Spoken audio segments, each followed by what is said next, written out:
Hi guys, in this video I'm going to be showing you how to change your chat background on Viber. So let's get started. First we're going to start off by clicking on the settings icon here. That's going to take us to our settings.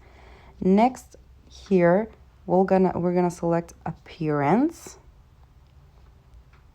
And as you can see, the last option we have here under choose a theme is change default background.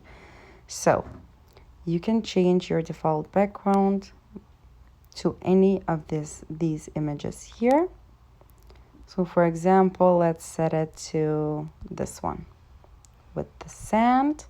So next, what you're gonna do when you pick the background you want to set as your default background, you're gonna click on choose again, and that's how it's done. This will be your default background from now on. So thank you for watching. Do click the like button if this video helped you and subscribe to our channel for even more helpful videos. Bye.